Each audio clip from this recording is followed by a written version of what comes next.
2 मे. साधनात अत्यंत सावधगिरी पाहिजे. शेताची मशागत झाली, बी उत्तम पेरले, पाऊस चांगला पडला आणि रोपही जोराने वर आले, तरी काम झाले असे नाही. कारण जसजशी एक एक पायरी पुढे जाईल तशी तशी जास्त काळजी घेण्याची गरज आहे. शेत वाढले की त्याचा नाश 2 कारणाने होऊ शकतो. एक म्हणजे गुरढोरे शेतात घुसून नाश करतील, किंवा दुसरे म्हणजे कीड पडून किंवा टोळधाडीसारखा काही उपद्रव होऊन शेत साफ नाहीसे होईल. यापैकी पहिले कारण थोडे स्थूल आहे, तर दुसरे थोडे सूक्ष्म आहे. शेतात गुरेढोरे दिशिरली तर वरवर दृष्टी टाकूनही सहज समजते आणि त्यांना हाकलताही येते. पण कीड पडली तर जवळ जाऊन बारकाईने पाहावे लागेल. शेताला कुंपण घालून ढोरे आज शिरणार नाहीत असा बंदोबस्त करता येतो आणि राख शेण औषधे वगैरे टाकून कीड न लागेल अशी तजवीज करता येते. हे सर्व करताना शेतकऱ्याला सतत जागृत राहावं लागतं, म्हणजेच एकसारखे शेतावर लक्ष ठेवावे लागते. हाच नियम परमार्थात लागू पडतो. साधकाने अत्यंत काळजीने वागणे जरूर आहे. शेताचे रक्षण व्हावे म्हणून जसे कुंपण, तसा संसार हा परमार्थाला कुंपण म्हणून असावा.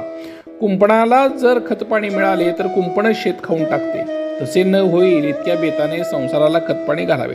शेताला कीड लागली की काय हे जसे बारकाईने पाहावे लागते, त्याप्रमाणे आपली वृत्ती कुठे गुंतते की काय याकडे बारकाईने लक्ष असावं. अशा सावधगिरीने वागले तर पीक हातात येईपर्यंत काम झाले. पण पीक हातात आले, आता काय काळजीचे कारण असे म्हणून भागणार नाही. पीक हातात आले तर त्याची जोडणी झाली पाहिजे. पुढे दाणे दास्ताना जपून ठेवले पाहिजेत, नाहीतर उंदीर घुशी धान्य फस्त करतील. नंतर पुढे जरूर लागेल तेव्हा ते काढले पाहिजे. काढताना सुद्धा दाणा फुटणार नाही इतक्या बेताने ते काढले पाहिजे. अशा तऱ्हेने आरंभापासून शेवटपर्यंत अगदी जागरूकतेने वागले पाहिजे, तरच साधकाची शेवटपर्यंत तग लागेल.